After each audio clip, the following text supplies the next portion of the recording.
देख रहे हैं हमारे पास क्वेश्चन है N op-amp with a slew rate of 1 volt per microsecond has used to build an amplifier of gain plus 10. If the input to the amplifier is a sinusoidal with a peak amplitude of 1 volt, the maximum allowable frequency of the input signal for undistorted output is. Option given है हमारे पास। Option A है 830 hertz, option B है 15.92 hertz, option C है 31.84 kilo hertz and option D है 1.0 megahertz. तो हमारे पास यहाँ question में पूछा गया है कि अगर हमारे पास ऑपरेशनल एम्पलीफायर है विद द स्लीव रेट यहाँ पे गिवन है हमारे पास। स्लीव रेट जो है वो क्वेश्चन में गिवन है हमारे पास और वो है 1 वोल्ट पर माइक्रो सेकंड। और यहाँ पे जो एम्पलीफायर का जो गेन है वो दिया गया है, यहाँ पे gain is equal to +10। Question में गिवन है गेन इज इक्वल टू +10 और बताया गया है कि अगर इनपुट जो है वो एम्पलीफायर को देते हैं साइनसॉइडल इनपुट, तो जो पीक एम्पलीट्यूड है, जो मतलब पीक वोल्टेज है Vm है, वो है 1 वोल्ट।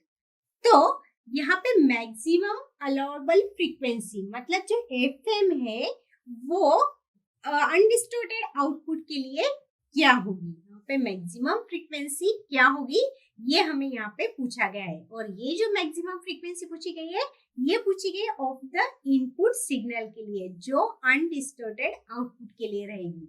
और ऑप्शन भी हमें गिवन है, तो देखते हैं हम इसका सॉल्यूशन क्या होगा।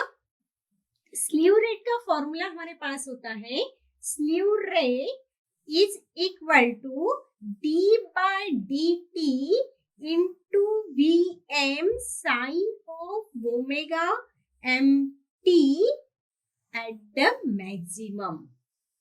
तो यहाँ पे हमें स्लीव रेट तो पता है, स्लीव रेट गिवन है हमारे पास 1 वोल्ट पर माइक्रोसेकंड, तो वो हम इस इक्वेशन में पुट कर देंगे 1 वोल्ट पर microsecond is equal to d/dt Vm into sin of omega mt। तो इसका हम डिफरेंशिएशन ले लेंगे विथ रिस्पेक्ट टू टाइम, तो हमें इस इक्वेशन मिल जाएगी, ये इक्वेशन मिल जाएगी Vm into omega m। तो इस इक्वेशन में हम अगेन इसको रीअरेंज कर लेंगे और ओमेगा m की वैल्यू हम लिख लेंगे 2πfm। तो ये इक्वेशन हो जाएगी 1 volt divide by microsecond into Vm into 2πfm।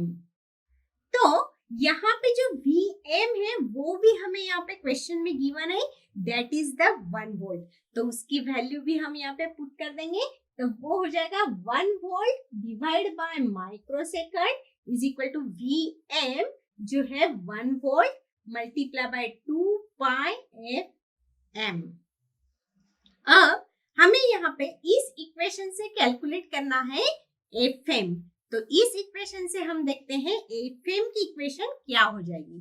तो Fm हमारे पास यहाँ पे हो जाएगा मैक्सिमम फ्रीक्वेंसी हो जाएगी of the input signal of the undistorted output.